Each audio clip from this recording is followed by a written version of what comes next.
Mes chers compatriotes, togolaises et togolais, la nuit a été longue, mais le jour tant entendu pointe à l'horizon grâce à la mobilisation massive du peuple togolais qui a porté majoritairement son suffrage du 22 février 2020 sur Dr Gabriel Agbeumessan Kodjo pour incarner l'alternance politique pacifique au Togo. Rendons grâce à Dieu et demeurons sans relâche dans la prière.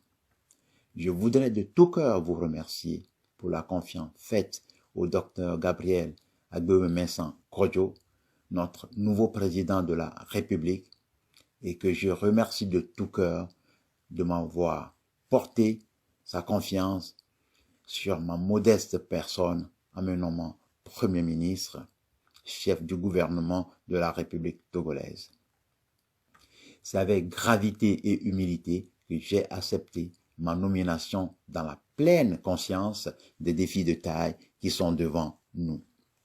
Je m'engage à travailler consciencieusement avec détermination et intégrité aux côtés du président de la République dans l'intérêt supérieur de la nation. L'urgence actuelle est d'œuvrer résolument ensemble avec les populations sur toute l'étendue du territoire national et dans la diaspora au contrôle de tous les leviers de l'État afin de réaliser rapidement la trilogie transition constituante, refondation de la République définie par le patriarche de la nation, Monseigneur Philippe Fanuku Podjoro.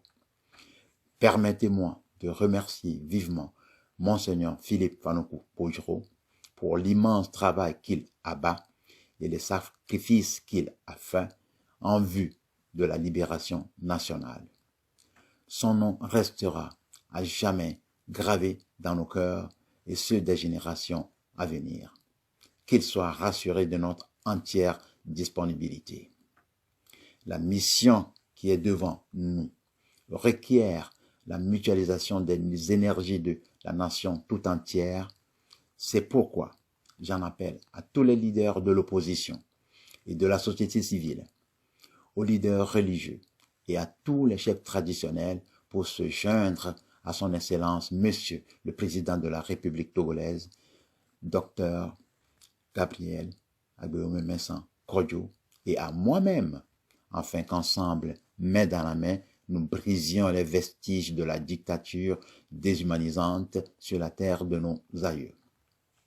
J'en appelle à un sursaut de patriotisme de notre jeunesse, afin qu'à la suite de la coordination internationale de la dynamique Monseigneur Podjoro et des organisations des patriotes de la diaspora, nous puissions, dans un esprit unitaire, faire gagner le Togo et rien que seulement le Togo.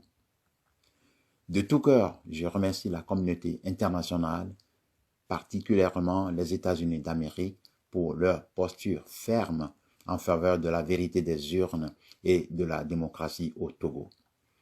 Je travaille déjà avec le président de la République sur notre agenda politique et demande à chacune et à chacun de répondre massivement à l'appel de la République. L'heure est venue pour que les Togolaises et les Togolais recouvrent leur liberté trop longtemps confisquée. C'est pourquoi j'invite les forces de défense et de sécurité à faire honneur à leurs fonctions en se rangeant du côté du peuple togolais et de son président démocratiquement élu, son Excellence Dr Gabriel Agbememessane Kodjo. Je demande, en tant que Premier ministre du Togo, au président régulièrement battu à la présidentielle du 22 février 2020, son Excellence Faure Essoginan Gnassingbé, et tous ses alliés de négocier pacifiquement leur départ. Dieu bénisse le Togo et chacun de ses enfants.